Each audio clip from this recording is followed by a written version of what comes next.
you know, this person has limited hip flexion.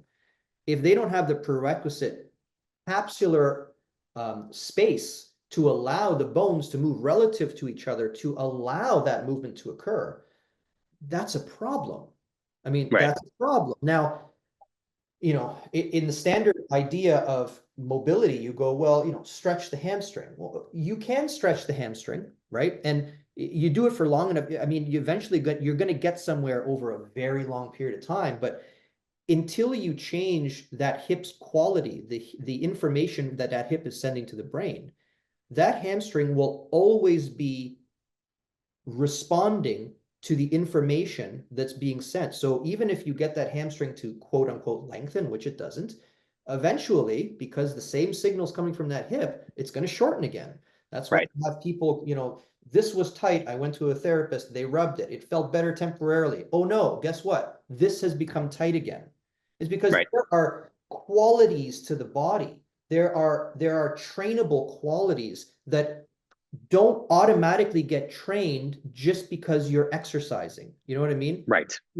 Of course, you know what I mean, but I'm giving this to the audience. It's another good example that I always use is, you know, you have back pain, you have chronic back pain. We know the literature is quite clear on this, that you're going to get atrophy in your deep tissues, in your multifidi, for example. Yep. We know the type of atrophy you're going to get. We know that the slow twitch muscle fibers are going to atrophy much faster than the fast twitch muscle fibers.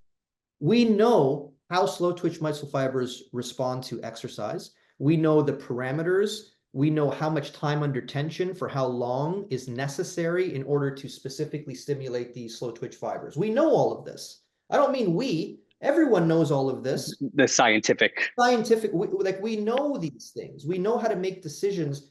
You know, we need more slow twitch. But what happens with a low back case is you have this injury, you have this problem, and then you have rehabilitation.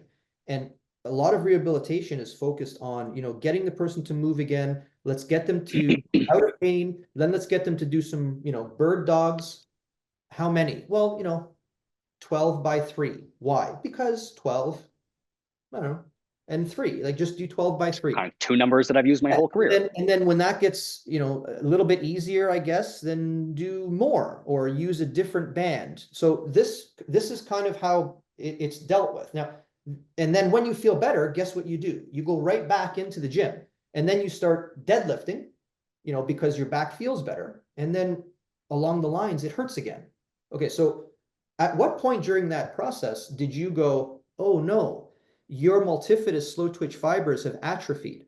How do I increase the capacity of the slow twitch fibers in the multifidus specifically? Because when I go back to the gym and I deadlift, and you know how to deadlift, you go to the bar, you grab it, and you go, oh, that's not slow, right? That exercise is not homogeneic in that all of the tissues involved in a deadlift are not getting the same type of stimulus during a deadlift.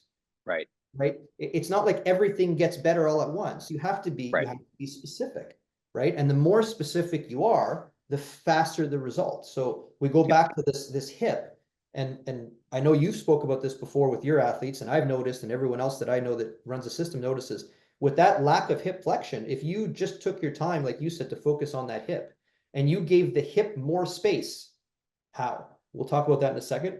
Just put a pin in that. Then what ends up happening is you go back to check the linear problem of your hamstring isn't, you know, you don't have enough range of motion, and it's already better, right? Yep.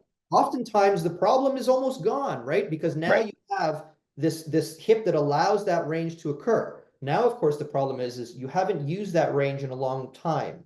So now we have to kind of talk about how do you control that? And that's one of the differences between flexibility and mobility.